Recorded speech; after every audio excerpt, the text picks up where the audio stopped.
Hi, welcome to my channel. ഞാൻ transport ബസ്സിൽ കയറിയിട്ട് കുറേ വർഷങ്ങളായി. അത് ഇപ്രാവശ്യം ഒന്ന് കൊല്ലം വരെ പോകാൻ വിചാരിച്ചു. കൊല്ലത്ത് എങ്ങോട്ടാണെന്ന് ചോദിച്ചാൽ ഒരു പിടിയുമില്ല. അങ്ങ് പോകുന്നു, അത്രേ ഉള്ളൂ. ഇവിടെ നിന്ന് കൊല്ലം വരെ ഏകദേശം 2 മണിക്കൂർ യാത്രയുണ്ട്. അതായത് തിരുവനന്തപുരം സെൻട്രലിൽ നിന്ന് കൊല്ലം വരെ ഏകദേശം 2 മണിക്കൂർ യാത്രയുണ്ട്. പോകുന്ന റൂട്ട് എങ്ങനെയാണെന്ന് വെച്ചാൽ ബേക്കറി, പാളയം, പട്ടം, കേശവസപുരം, കഴക്കൂട്ടം, കൊല്ലം. ഇതാണ് ബേക്കറി ഫ്ലൈ ഓവർ.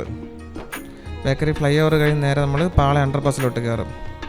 അതായത് പാള ജംഗ്ഷൻ്റെ തൊട്ട് താഴെയാണ് അണ്ടർപാസ് പോകുന്നത്. ഈ അണ്ടർപാസ് കഴിഞ്ഞ് നേരെ ചെന്ന് കയറുന്നത് കേരള യൂണിവേഴ്സിറ്റിയുടെ മുമ്പെയാണ്. ചെറിയ റൗണ്ട് ബോട്ടൊക്കെ ഉണ്ട്. നല്ല റോഡൊക്കെ ഗംഭീരമായ കെട്ടിടം. ടവറൊക്കെ കണ്ടില്ലേ, പെട്ടെന്ന് അറിയാൻ പറ്റും. ഇവിടെയാണ് കേരള യൂണിവേഴ്സിറ്റി കോളേജല്ല, കേരള യൂണിവേഴ്സിറ്റി ഓഫീസും മറ്റൊക്കെ ഉള്ള സ്ഥലങ്ങൾ ഇവിടെയാണ്. കേരള യൂണിവേഴ്സിറ്റി കോളേജ് സെപ്പറേറ്റ് ഉണ്ട്, ഇതിൻ്റെ നേരെ ഓപ്പോസിറ്റായിട്ട് ഇടവശത്ത്. പിന്നെ ഇത് കഴിയുമ്പോഴാണ് നമ്മുടെ കേരള റെസ്ലിംഗ് ഫെഡറേഷൻ്റെ ഓഫീസുള്ളത്. ഓഫീസല്ല, അവരുടെ ഒരു ട്രെയിനിങ് ഗ്രൗണ്ട്. ഇവിടെ നിന്ന് ട്രെയിൻ ചെയ്തിട്ടാണ് അവരൊക്കെ അങ്ങ് പോകുന്നത്. നമുക്കൊന്നും കയറാൻ പറ്റില്ല, റെസ്ലിംഗർക്ക് അങ്ങോട്ട് കയറാൻ പറ്റും. ഇതാണ് പി എം ജിയിലാണ് നമ്മുടെ പ്രിയദർശിനി ഓഡിറ്റോറിയം ഉള്ളത്. ഈ ഹൈവേ ഒക്കെ ഇപ്പോഴും പണി കിടക്കുകയാണ്. അതുകൊണ്ട് ഇടയ്ക്കിടയ്ക്ക് ഭയങ്കര ഗട്ടറും മറ്റുമൊക്കെ. ഈ റോഡ് കണ്ടില്ലേ, കൊല്ലമെത്തി ഈ പാലം കണ്ടില്ലേ, മൊത്തം കൊടിയൊക്കെ കെട്ടി അലങ്കരിച്ചൊക്കെ ഇട്ടിരിക്കണം. അലങ്കാരം നല്ല അലങ്കോലമാക്കി ഇട്ടിരിക്കണം എന്നാണ് പറയാൻ. ഇതൊക്കെ എന്തിന് ഒരു ഫ്ലക്സും വെച്ച് ഇതിൻ്റെ ഒരു ഭംഗി തന്നെ അങ്ങ് പോയി. അവിടെ ഭംഗിയില്ല, അതിൻ്റെ കൂടെ ഭംഗി അങ്ങ് പോയി, ഉള്ള ഭംഗിയും കൂടെ കളഞ്ഞു. ഇതാണ് കൊല്ലം കച്ചേരി ജംഗ്ഷൻ, താലൂക്ക് കച്ചേരി. ഇവിടെയാണ് കൊല്ലം ബസ് സ്റ്റാൻഡ് ഉള്ളത്. കൊല്ലം ബസ് സ്റ്റാൻഡാണ് ചിന്നക്കട ബസ് സ്റ്റാൻഡാണ്. ചിലപ്പോൾ ചിന്നക്കട ബസ് സ്റ്റാൻഡ് ആയിരിക്കും, ചിലപ്പോൾ പറയണല്ല ചില്ലക്കണെന്നായിരിക്കും. എന്തായാലും ഇവിടെയാണ് കൊല്ലം ബസ് സ്റ്റാൻഡ് ഉള്ളത്. ഇത് സാധാ ഒരു ബസ് സ്റ്റാൻഡ്, വലിയ വൃത്തിയൊന്നുമില്ല, നല്ല സ്മെല്ലുണ്ട്. ഇവിടെ ഇപ്പം കണ്ടിട്ട് ബസ്സുകളുടെ എണ്ണം കൂടുതൽ കിടക്കുകയാണ്. ഉച്ചയായി, അപ്പോൾ ഡ്രൈവർമാർ ആഹാരം കഴിക്കാൻ പോയതായിരിക്കും. ഇവിടെ ഒരു ടോയ്ലറ്റൊക്കെ ഉണ്ട്, കണ്ടില്ലേ, അതിനെപ്പറ്റി പിന്നീട് പറയാം. കൊല്ലത്ത് നമ്മൾ ബസ് ഇറങ്ങുമ്പോൾ ആദ്യം കാണുന്നത് അഷ്ടപടി കായലാണ്. അതായത് അഷ്ടപടി കായലിൻ്റെ കരയിലാണ് കൊല്ലം ചിന്നക്കട ബസ് സ്റ്റാൻഡ് ഉള്ളത്. കരയോട് ചേർന്ന് കുറച്ച് ഹൗസ് ബോട്ടുകളൊക്കെ ടൂറിസ്റ്റുകളെ കാത്ത് കിടപ്പുണ്ട്.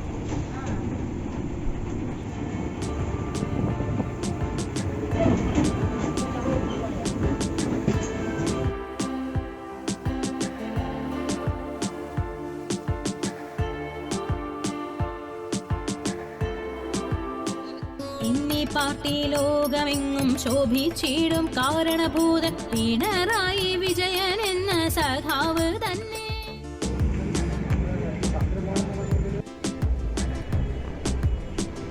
ചിന്നക്കട ബസ് സ്റ്റാൻഡ് ഓപ്പോസിറ്റായിട്ടാണ് നമ്മുടെ ചിന്നക്കട ബോട്ട് ജെട്ടി ഉള്ളത്. അവിടെ നിന്ന് ഇപ്പോഴ് പുതിയൊരു സർവീസ് ഇറങ്ങിയിട്ടുണ്ട്. രാവിലെ 11:30 യാത്ര തിരിച്ച് മണ്ടറത്തുരുത്തൊക്കെ പോയി വൈകുന്നേരം 4:00 തിരിച്ചെത്തും. 400 രൂപയും 500 രൂപയാണ് ടിക്കറ്റ്. ഞാൻ വന്നപ്പോഴേക്ക് 1:30 എനിക്ക് പോകാൻ പറ്റില്ല. അതുകൊണ്ട് തൽക്കാലത്തേക്ക് അവിടെ വേറൊരു ബോട്ടുണ്ടായിരുന്നു, അതായത് 2 മണിക്ക് എടുക്കുന്ന ഒരു സാധാ സർവീസ് ബോട്ട്. അതിൽ നമ്മളെ സാമ്പ്രാണിക്കൊടി വരെ എത്തിക്കും. സാമ്പ്രാണിക്കൊടി എന്ന് വെച്ചാൽ എൻ്റെ സാമ്പ്രാണിക്കടുത്ത് വേറെ സെപ്പറേറ്റ് അവിടെ വീണ്ടും ബോട്ട് പിടിച്ച് പോകണം, അവിടെ കൊണ്ടെത്തിക്കും. 20 ടിക്കറ്റുള്ളൂ. അപ്പോൾ അതിൽ കയറാൻ വിചാരിച്ചു.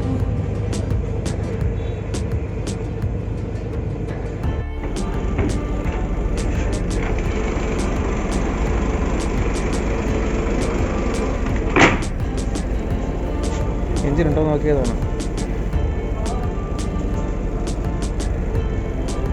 ചിലപ്പോൾ ഇനി ആരെങ്കിലും കൊണ്ടുപോയാലോ.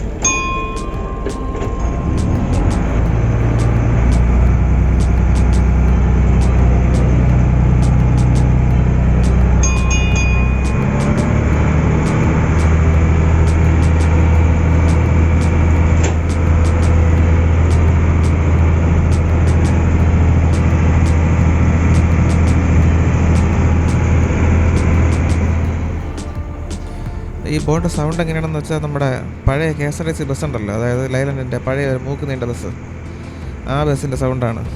ചിലപ്പോൾ അതിൻ്റെ എഞ്ചിനായിരിക്കും എടുത്തിൻ്റെ അകത്ത് വെച്ചിരിക്കുന്നത്. ആ എഞ്ചിനൊന്നും ഇപ്പോൾ നമുക്ക് കേൾക്കാനൊന്നുമില്ല.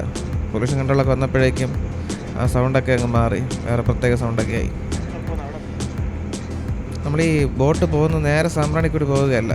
ഇവിടെ ഇടയ്ക്കിടയ്ക്ക് ഇതുപോലെ ബസ് സ്റ്റോപ്പ് പോലെ ബോട്ട് ജെട്ടികളൊക്കെ ഉണ്ട്. അവിടങ്ങളിലൊക്കെ നിർത്തി ആളെ ഇറക്കിയും കയറ്റിയും സാധനങ്ങളൊക്കെ എടുത്ത്, അതായത് മറ്റേ സൈക്കിളും മറ്റൊക്കെ ചിലർ കൊണ്ടുവരാറുണ്ട്. അതൊക്കെ എടുത്തുകൊണ്ടാണ് പോക്ക്. ഇടയ്ക്കിടയ്ക്ക് പോകുമ്പോഴേക്കും ചില ജെട്ടിലൊക്കെ തട്ടുന്നുമുണ്ട്. എന്നാലും ഈ കാണുന്നതാണ് ഓലയിൽ കടവ് പാലം. ഈ പാലത്തിൻ്റെ പ്രത്യേകത എന്ന് വെച്ചാൽ ഇതൊരു പണി പൂർത്തിയായിട്ടില്ല. അതായത് നല്ല കാണുമ്പോൾ നല്ല വൃത്തിയായിട്ടൊക്കെ ഇരിക്കുന്നു, പക്ഷേ അതിൽ കൂടെ വാഹനങ്ങൾ ഓടുന്നില്ല. കാരണം ഇത് കായലിൽ നടുക്കെത്തി അവിടെ അങ്ങ് നിൽക്കുകയാണ്. അതിനങ്ങോട്ട് അപ്പുറത്തോട്ട് പണിയൊന്നും ആയിട്ടില്ല. ചിലപ്പോൾ ഈ റോഡ് പണി പൂർത്തിയാകുമ്പോഴേക്കും ആവുമായിരിക്കും. അതേപറ്റി ആൾക്ക് ഇവിടെയുള്ളവർക്ക് നല്ല അഭിപ്രായമാണ്. പണി പൂർത്തിയാകുമ്പോഴേക്കും എത്രയോ 1 കോടി കിലോമീറ്ററോളം കുറയുമെന്നൊക്കെയാണ് അറിവ്. യാത്രകൾ അടുത്തുള്ള സ്ഥലങ്ങളിലേക്ക് പെട്ടെന്ന് പോകാൻ പറ്റുമെന്നും മാത്രമല്ല, ഇപ്പോഴ് നമ്മൾക്കിട്ട് വന്നപ്പോൾ കണ്ടില്ലേ എൻ്റെ സെറ്റ് പണിയൊക്കെ നടക്കുകയാണ്.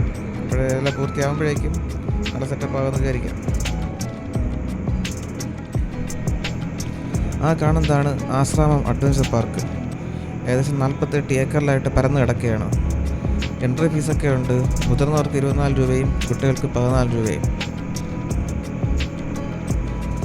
ഇവിടെ താഴോട്ട് നോക്കുമ്പോൾ വെള്ളം ഇങ്ങനെ ചീറ്റിക്കൊണ്ടിരിക്കുന്നുണ്ട്. എന്താണ് സംഭവം എന്നറിയാൻ പാടില്ല.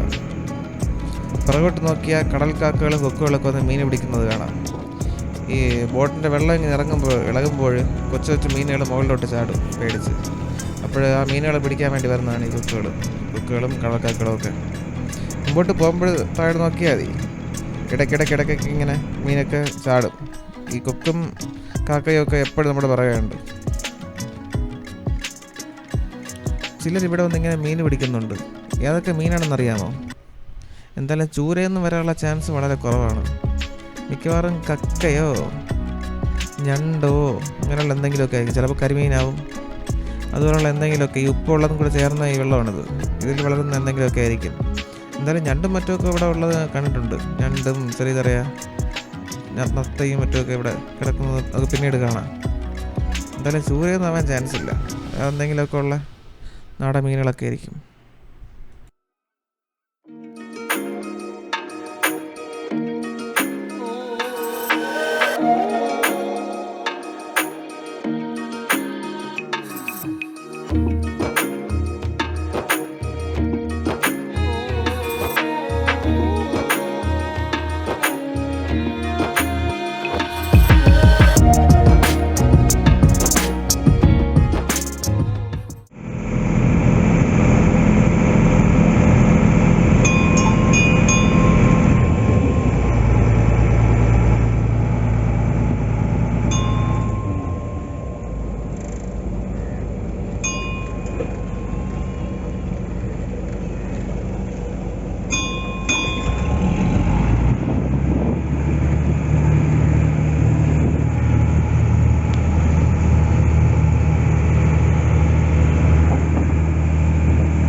ഫസ്റ്റ് സ്റ്റോപ്പാണ് ഇവിടം.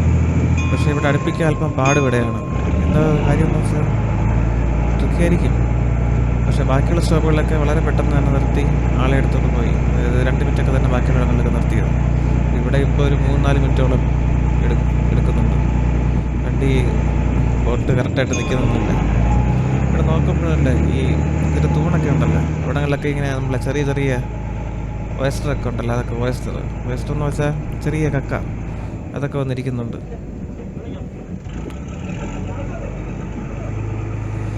പണ്ട് തിരുവനന്തപുരം വിഴിഞ്ഞത്ത് നല്ല വലിപ്പമുള്ള ചിപ്പി കിട്ടുമായിരുന്നു. വലിപ്പം എന്ന് വെച്ചാൽ 5 സെൻറ്റിമീറ്റർ 6 സെൻറ്റിമീറ്റർ നീളമുള്ള ചിപ്പി. അത് ഒരെണ്ണത്തിന് 1 രൂപയും 2 രൂപയും വെച്ചൊക്കെ വിൽക്കുമായിരുന്നു. പക്ഷേ ഇപ്പോഴുള്ള പ്രശ്നം എന്താണെന്ന് വെച്ചാൽ ആളുകൾ എടുക്കുന്നവർ ഒരു 3 സെൻറ്റിമീറ്റർ നീളമുള്ള ചിപ്പി തന്നെ എടുത്തുകൊണ്ട് വിൽക്കുകയാണ്. വലിയ ചിപ്പി ഒന്നും കാണാനില്ല. എല്ലാം മാക്സിമം പോയാൽ 4 സെൻറ്റിമീറ്റർ, അതിനപ്പുറമുള്ള ചിപ്പിയൊന്നും ഇല്ല. ഈ വിൽക്കുന്ന ചിപ്പിയൊക്കെ ആവട്ടെ ഒരെണ്ണത്തിന് 6 രൂപ വെച്ചാണ് വിൽക്കുന്നത്. പലപ്പോഴും 6 രൂപയ്ക്ക് ഈ കൊച്ചു പീട്ട കുഞ്ഞുങ്ങളെ വാങ്ങിക്കാൻ വേണ്ടി വാങ്ങിക്കുകയെന്ന് വെച്ചാൽ അത്ര നല്ല പരിപാടിയല്ല. ഇതൊക്കെ ഒന്ന് വലുതാൻ വിട്ടാലല്ലേ നമുക്ക് ആൾക്ക് അത് കഴിക്കാൻ പറ്റൂ. അല്ലാതെ ഈ ഇതുപോലെ കിട്ടും അതിൻ്റെ അകത്ത് വലിപ്പമൊന്നും കാണൂല. അതുകൊണ്ട് അവിച്ചിട്ട് എന്തോ നീങ്ങാൻ ആൾ കഴിക്കാനും പറ്റൂല. അത് നോക്കാനും ആരുമില്ല. ഗവൺമെൻറ് മൈൻഡ് ചെയ്യൂല, ആരും മൈൻഡ് ചെയ്യൂല. അത് ആരൊക്കെ ഇതൊക്കെ വന്ന് എടുത്തുകൊണ്ടങ്ങ് വിൽക്കുന്നു. കുറച്ച് പേരൊക്കെ വാങ്ങിച്ചുകൊണ്ട് പോയി അവിക്കുന്നു. ഒരു മണവും മറ്റുമൊക്കെ കിട്ടും. പിന്നെ 1000 എണ്ണമൊക്കെ വാങ്ങിച്ചാൽ 1 കിലോ ഒക്കെ ഇറച്ചിട്ട് കിട്ടിയാലായി. ഒന്നും കിട്ടൂല. കുറച്ച് വളരെ ഇതുപോലെ കുറച്ചേ കിട്ടും. പക്ഷെ ആരും നോക്കുന്നില്ല. പക്ഷെ ഇവിടെ എന്ന് വെച്ചാൽ ചെറിയ ചെറിയ ഓയസ്റ്റർ, ചെറുതല്ല വലിയ ഓയസ്റ്റർ തന്നെ ഉണ്ട്. ഓയസ്റ്റർ എന്ന് വെച്ചാൽ ഒരു കക്ക എന്നൊക്കെ പറയും. അതൊക്കെ ഇപ്പോൾ വലുത് തന്നെ അവിടെ ഞാൻ പലയിടത്തും കണ്ടു. എനിക്ക് വേണമെങ്കിൽ എടുക്കാമായിരുന്നു, പക്ഷെ ഞാൻ എടുത്തില്ല. നമുക്കതിനുള്ള അറിവുമില്ല, ഒന്നുമില്ല. പക്ഷെ അവരും എടുക്കുന്നില്ല. അവർ എടുക്കുന്ന ചിലപ്പോഴൊക്കെ എടുക്കും. ഇപ്പോഴത്തെ സീസൺ അല്ലെന്ന് തോന്നുന്നു. ചിലപ്പോഴൊക്കെ എടുക്കും, വിൽക്കും. കിലോ 350 രൂപയ്ക്ക്. 350 രൂപയ്ക്ക് വളരെ ലാഭമാണത്. നമുക്ക് വാങ്ങിച്ചാൽ കൊള്ളാം. പിന്നെ